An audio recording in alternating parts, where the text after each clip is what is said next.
Assalamualaikum warahmatullahi wabarakatuh. Saya mau mendemokan program aplikasi yang lebih tepatnya ini untuk warehouse management system. Sebetulnya ini belum begitu sesuai dengan kebutuhan, cuma saya bisa mengkondisikannya atau merubah ataupun mengcustom dari program ini. Untuk login, ini tampilan tampilan loginnya. Untuk level di sini level nantinya akan dibuat multi level. Artinya misalnya di sini akan nanti ada sales, ada admin ataupun ada pimpinan. Nah, misalnya kita mau sales A, levelnya kita hanya bisa mengakses fitur A, B, C misalnya begitu. Jadi ini bisa multi level per user. Untuk diketahui program ini unlimited ya, unlimited tanpa batas data, sekuatnya harddisk tepatnya, dan langsung saja kita mulai login. Ini sebagai saat ini menunya hanya untuk admin dulu, saya buat admin dulu. Nah, di sini ada data lokasi. Sebetulnya di sini lokasi ini saya tepatkan untuk penempatan rak misalnya gitu ya, penempatan kayak dalam gudangnya ada rak gitu, jadi multi gudang. Dan kemudian di sini ada pusat distribution center, atau bisa dibilang kalau yang bisnis Bapak lakukan adalah distributor.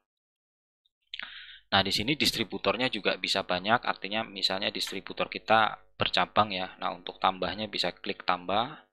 Nah, di sini misalnya saya buat asal dulu. Saya buat asal dulu aja. Nah, saya simpan. Nah, ini langsung masuk ke sini. Lalu kalau saya klik begini, saya hapus atau saya rubah. Misalnya ini saya rubah jadi 1, 2, 3. Saya ubah. Nah, ini langsung berubah jadi 1, 2, 3. Kalau saya klik 2 kali lagi terus saya hapus, tinggal klik hapusnya, terhapus. Ini contohnya penginputan saja, karena kebetulan datanya sudah saya buat, ini sebagian sudah ada, jadi saya tidak perlu tambah data lagi. Lalu kemudian ada store. Ini store ini kalau nantinya akan dibuat jadi atau sebagai customer untuk yang langsung ke toko-toko umum. Maaf, toko kelontong maksudnya. Jadi ini customer yang akan sales, ya customer lah intinya begitu ya. Nah, data customer bisa ditambah di sini ataupun nanti pas saat transaksi. Sistem penginputannya sama seperti tadi. Seperti kita menginput data distributor gitu. Sistemnya sama. Jadi ini sudah ada datanya, jadi saya tidak perlu kasih contoh biar lebih cepat. Nah, di sini ada koleksi, produk, size, tipe, warna. Nah, ini ada 5. Sebetulnya ini kategori. Pengelompokan kategori. Mungkin nanti untuk Bapak ini tidak perlu sebanyak ini kategorinya, karena kebetulan program ini didemokan bukan untuk spesifik, tapi ini kebetulan sudah ada yang minta selain di sini, yaitu di sini ada, ini persisnya ini untuk penjualan baju ya, untuk penjualan baju. Tapi ini sebetulnya secara prinsip ini adalah kategori, koleksi, produk, size, tipe, dan warna. Sistem pengkategorian. Jadi nanti untuk yang mau saya buat nanti yang 5 ini akan saya jadikan satu menjadi kategori. Nah, di sini ada supplier sama. Ini supplier ini kalau di Bapak mungkin prinsipal ya, prinsipal. Nanti kita bisa buat. Nah, datanya ini bisa dirubah nggak? Oh, bisa. Jadi misalnya ini kan ada inisial, supplier, NPWP, PIK telepon, ataupun misal mau ditambah apa gitu, itu bisa dirubah, disesuaikan dengan kebutuhan nantinya. Saya sudah dapat beberapa data dan saya nanti akan cocokkan karena ini belum saya proses pengerjaan. Jadi ini hanya betul-betul contoh dari program lain yang pernah saya buat, itu aja. Dan yang kedua di sini selanjutnya adalah artikel. artikel tuh sebetulnya item atau barang yang kita jual. Nah, ini sama sistem penginputannya sama. Nah, ini berhubung karena collection tipe produk, color, dan size ini sebetulnya ini adalah kategori lah gitu. Nah, anggaplah ini sudah jadi barang lah ya, karena biar lebih sesuai. Nah, di sini juga ada sistem print barcode-nya kalau memang dibutuhkan barcode. Nah, ini kalau memang dibutuhkan barcode, kita bisa buat barcode-nya. Gitu. Nah, untuk ini semua ini adalah data master. Nah, sekarang kita mulai langsung saja ke transaksinya biar lebih enak. Nah, di sini kita mulai dari penerimaan barang. Penerimaan barang lalu kita tambah. Ini pastinya kalau penerimaan barang dari prinsipal ya. Nah, ini DC atau distributor kita atau sebagai kita. Nah, ini order from. Nah, ini kita cari ini supplier ini prinsipal ya. Kita misalnya ini dari sini. Misalnya pick-nya Ahmad, misalnya gitu ya. Nomor surat jalannya SRT strip 01, penerimanya Rudi, diperiksa Agung, Irwan, instruksinya bisa apa saja. Nah, kalau ini perbedaan instruksi dengan keterangan. Instruksi itu biasanya digunakan untuk keperluan internal, artinya untuk cetak yang sifatnya internal kebutuhannya. Nah, kalau keterangan ya ini biasanya ditampilkan di bagian cetak nantinya gitu. Atau sebaliknya, jadi sesuai dengan kebutuhan saja. Nah, di sini sebetulnya ada penginputannya dua jenis, yaitu dengan menginput dengan scan barcode atau dengan manual. Nah, anggaplah ini adalah data barang kita. Anggaplah ini adalah data barang kita yang kita input di bagian file master tadi, beserta di sini juga ada stoknya. Sebentar kita lihat di sini. Kalau bisa kita lihat di sini artikel. Nah, di sini ada stoknya. Di sini ada stoknya.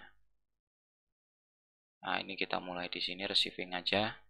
Kita add, misalnya kita ambil misalnya 10. Tapi nanti sistem penginputannya tidak seperti ini ya. Kalau untuk yang punya Bapak nanti tidak seperti ini penginputannya. Nanti saya tunjukin di program lain yang biar lebih paham cara penginputan barangnya. Ini misalnya 10, lalu ini misalnya 20, misalnya saya buat ini collection. Ini saya simpan. Nah, ini sudah, lalu kita cetak di penerimaan barang.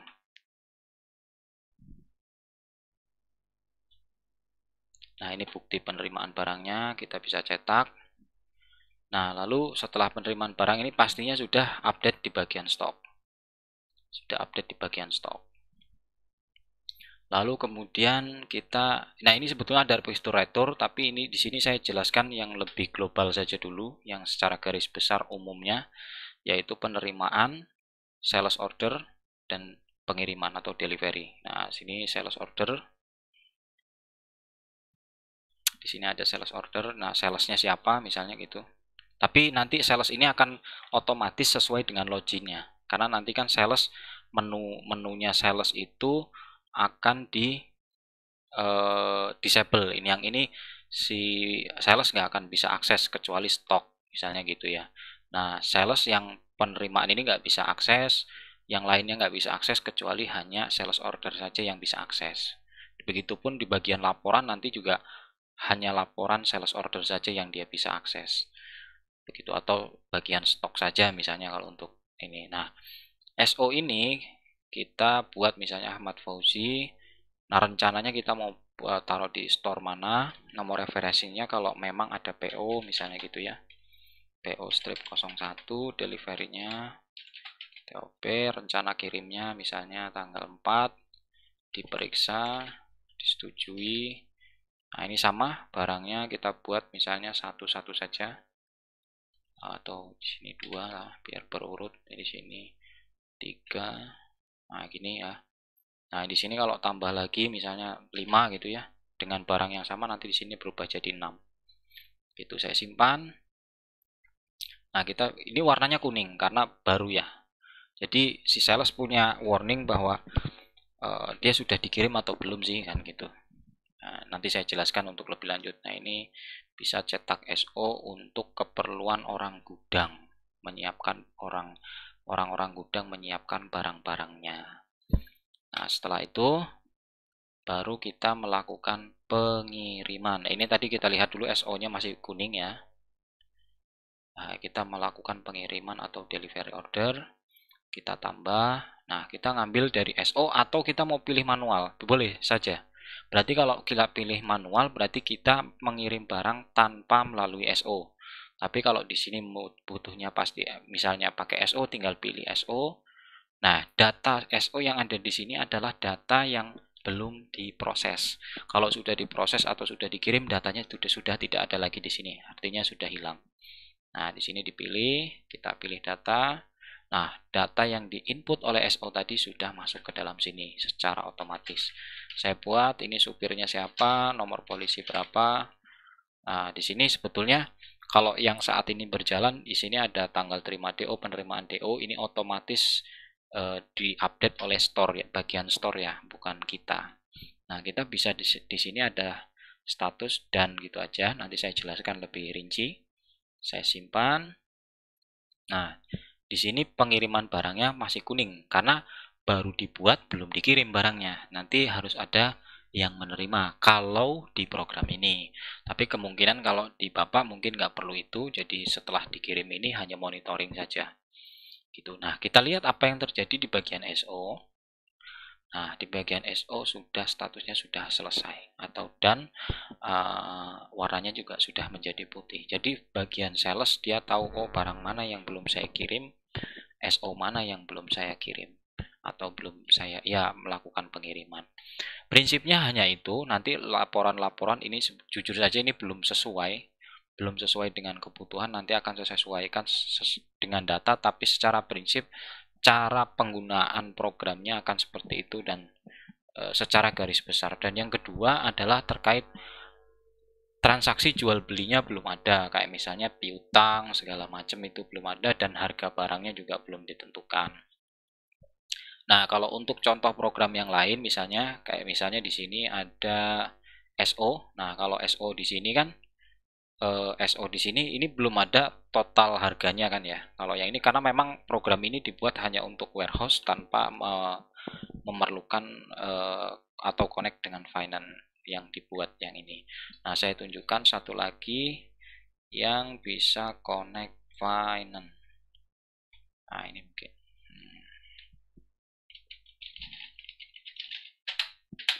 Oke. Nah, ini. Nah, ini dia. Oh, sorry, ini PR, berarti bukan PR. PO keluar. Nah, ini. Nah, seperti ini tampilannya nanti. Jadi ada subtotal, ada diskon, ada DPP, ada PPN total plus PPN, biaya lain, grand total. Jadi modelnya gini. Nah, nanti penginputan barangnya bukan lagi seperti tadi, jadi seperti ini.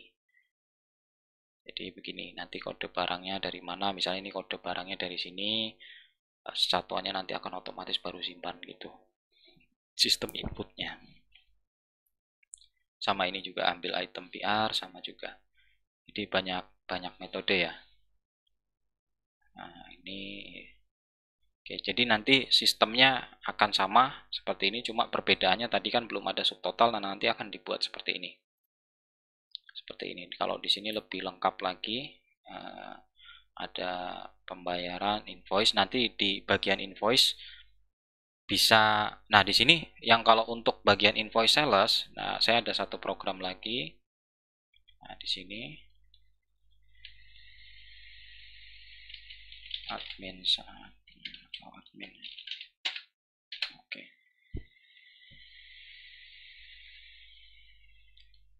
Sebentar. Nah, ini. Nah, di sini ini kebetulan properti ya, properti penjualan properti.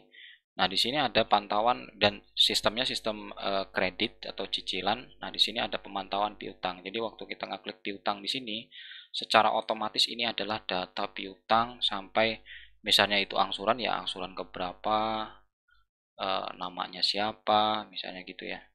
Angsuran keberapa itu bisa kelihatan. Gitu. Nah, ini dia. Jadi sistem tagihannya begini, nanti kalau kita mau invoice ya tinggal invoice aja.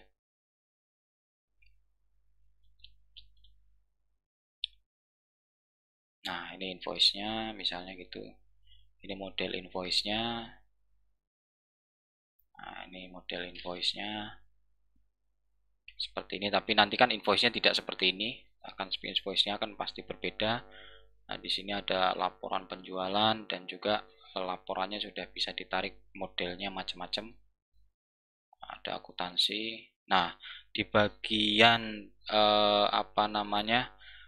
Perhitungan piutang nanti ada setting seperti ini. Nah, jadi setting waktu alertnya itu maksudnya warning dari untuk sales itu apakah piutang itu akan tampil seminggu sebelum jatuh tempo untuk mengingatkan atau bagaimana. Nah, di sini settingnya. Di sini nanti piutang itu kurang dari 80 hari dari tanggal jatuh tempo atau lebih dari berapa gitu. Jadi kita bisa setting di sini. Mau kurang dari misalnya kurang dari seminggu misalnya berarti 7 hari. Kurang dari seminggu atau misalnya lebih dari 7 hari baru ditagih misalnya gitu ya. Nah, itu bisa kurang, bisa lebih gitu. Jadi ini sesuai dengan kebijakan saja. Jadi nanti kita bisa setting waktu tagihnya itu mau seberapa. Atau pas misalnya pas ya jatuh tempo misalnya gitu ya. Ya pas jatuh tempo berarti ya 0 kan gitu. 0 gitu aja. Begitu. Nah, mungkin dari saya mungkin itu udah cukup. Kemungkinan nanti apa namanya akan disesuaikan dulu dengan data-data yang ada. Prinsipnya nanti akan berbeda gitu ya dengan yang secara nggak langsung sih transaksinya sudah sama dengan yang ini, dengan yang saya demokan pertama tadi itu sudah sama, tetapi yang berbeda hanyalah bagian keuangan saja yang ditampilkan. Jadi ini prinsipnya di sini sama, di bagian sini program yang ini yang dipakai, cuma perbedaannya yaitu sales ordernya belum ada harganya aja. Cuma itu aja, jadi ada penambahan harga. Dan nanti kayak misalnya report, terus tambahan apa penagihan hutang, pemantauan piutang, misalnya report pemantauan piutang dan laporan-laporan lainnya. Gitu. Dari saya itu aja cukup. Wassalamualaikum warahmatullahi wabarakatuh.